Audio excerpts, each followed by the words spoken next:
हाय बच्चों, कैसे आप सभी लोग। जय हिंद, जय भारत। आज मैं एक छोटा सा टॉपिक लेकर आया हूँ, डीएनए फिंगरप्रिंटिंग, जो आपके मंडे 23 फरवरी के बोर्ड एग्जाम 12th के बायोलॉजी के पेपर के दिन ये इंपॉर्टेंट क्वेश्चन है जो आ सकता है। काफ़ी इंपॉर्टेंट है ये कि डीएनए फिंगरप्रिंटिंग क्या होता है।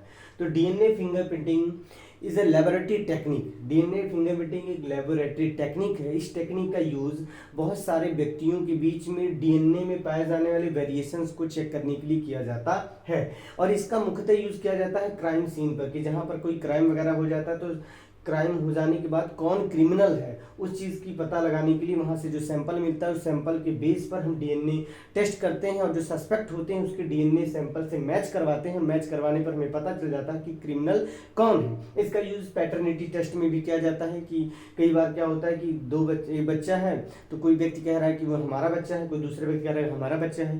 तो इस कंडीशंस में कोर्ट ये डिसीजन लेती है कि इनका डीएनए टेस्ट करवाया जाए, तो वहाँ पर डीएनए फिंगरप्रिंटिंग जैसे टेक्निक्स का यूज किया जाता है। तो डीएनए फिंगरप्रिंटिंग एक लेबोरेटरी टेक्निक है। इस टेक्निक का यूज विभिन्न व्यक्तियों के डीएनए विषमताओं की जांच के लिए किया जाता है। जो डीएनए में वेरिएशंस होती हैं उसकी जांच के लिए किया जाता है। इस आधार पर हम किसी कंक्लूजन पर पहुंच सकते हैं।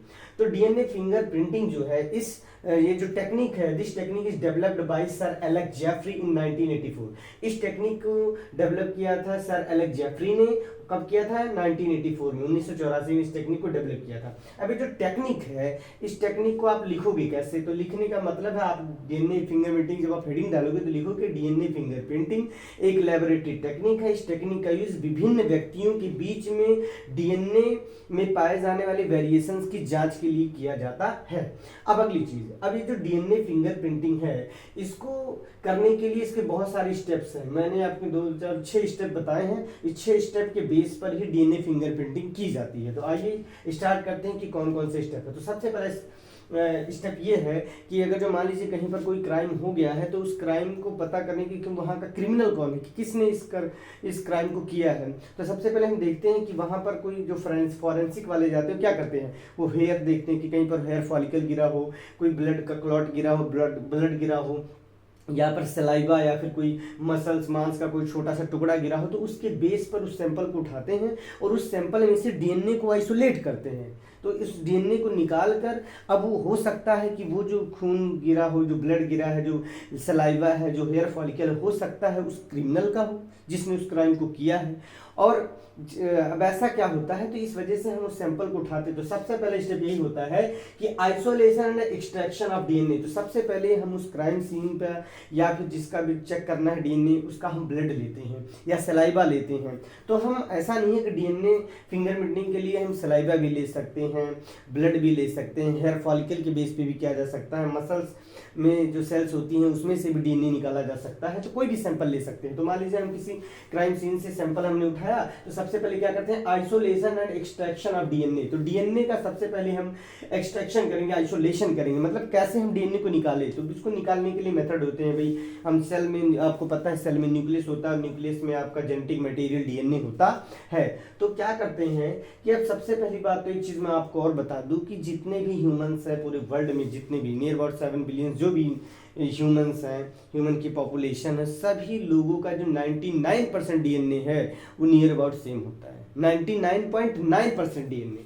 अगर मैं बात करूं तो 99.9% डीएनए सभी का सेम होता है। केवल 0.1% डीएनए में वेरिएशन देखा गया है। तो इसी 0.1% डीएनए में जो वेरिएशन होता है, इसी वेरिएशन के बेस पर ही डीएनए फिंगरप्रिंटिंग की टेक्निक अप्लाई होती है। तो होता क्या है कि जो डीएनए का एक ऐसा पार्ट होता है जो नॉन कोडिंग पार्ट होता है, हम क्या करते हैं कि उसका सेंट्रीफ्यूगेशन करवाते हैं जो हमें सैंपल मिलता है। तो होता क्या है कि उसमें एक पार्ट होता है डीएनए का, उसको बोलते हैं सैटेलाइट डीएनए। वो ऐसा डीएनए होता है जिसमें पैलिंड्रोमिक सीक्वेंस होते हैं। पैलिंड्रोमिक सीक्वेंस का मतलब होता है कुछ ऐसे सीक्वेंस होते हैं जो बार बार रिपीट होते रहते हैं। मान लीजिए कोई सीक्वेंस है AGTCT ए, ऐसे हैं। अब ये सीक्वेंस बार बार रिपीट होता है, बार बार क्या होता है, रिपीट होता है।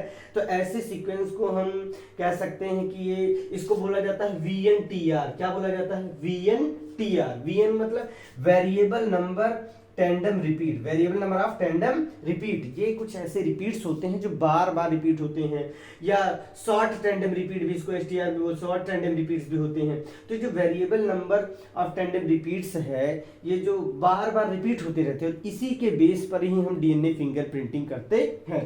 तो होता क्या है कि अगर जो सभी लोगों में जो वीएनटीआर है, variable number of tandem repeat, ये अलग अलग होता है सभी लोगों में, ये 0.1% वाला पार्ट है। अब अगर जो मान लीजिए किसी का वीएनटीआर, किसी सैंपल का वीएनटीआर जो है वो कहीं पर गिरा है, कोई ब्लड का सैंपल है, कोई सैंपल गिरा है, मैच कर जाता है किसी भी सैंपल के साथ किसी व्यक्ति का, तो पता चल जाता है कि वही सस्पेक्ट है, वही क्रिमिनल है।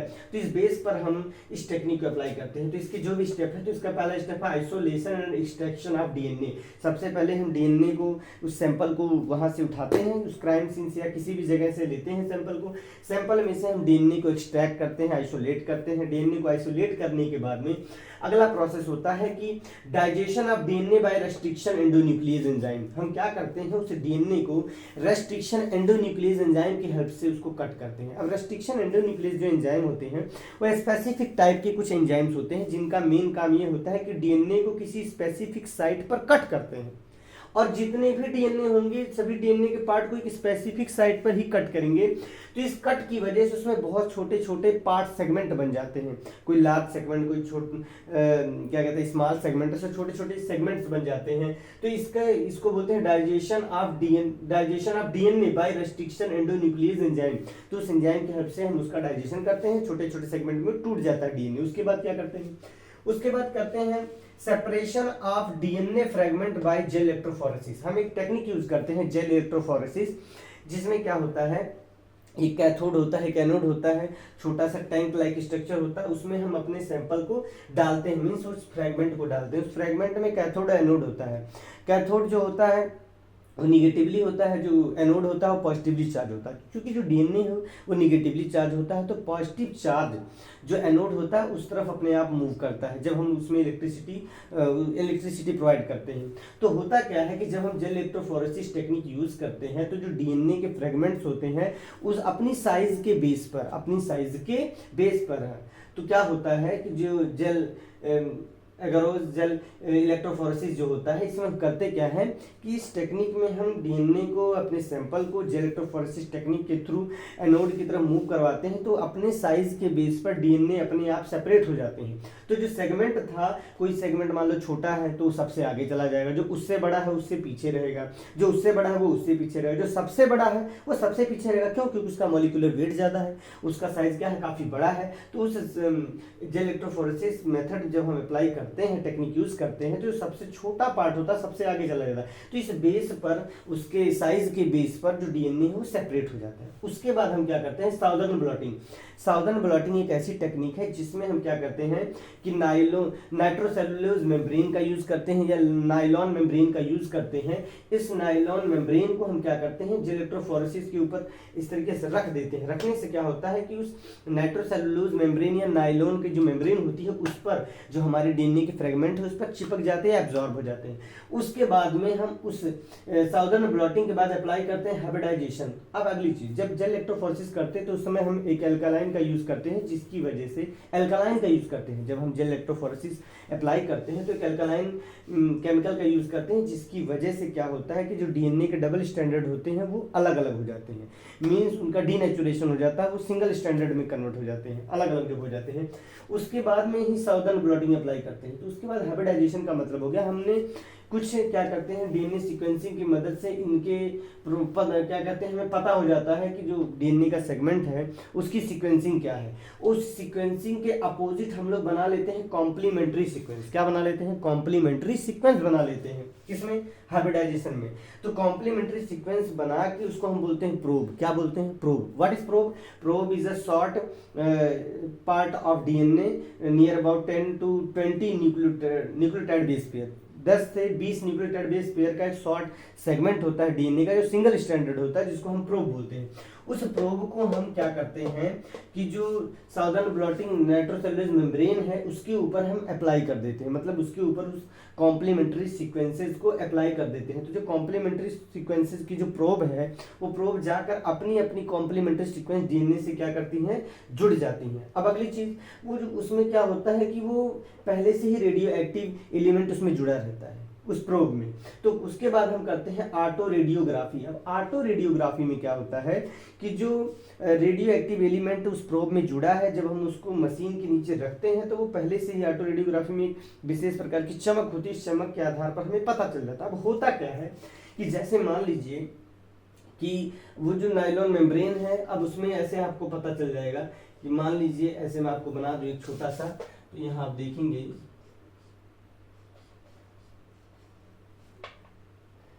यहाँ देखिए ऐसे हमें एक कॉलम सा मिलता है कि मान लीजिए ये सैंपल है हमारा, ये सैंपल है, यस, ये सस्पेक्ट ए है, ये सस्पेक्ट बी है।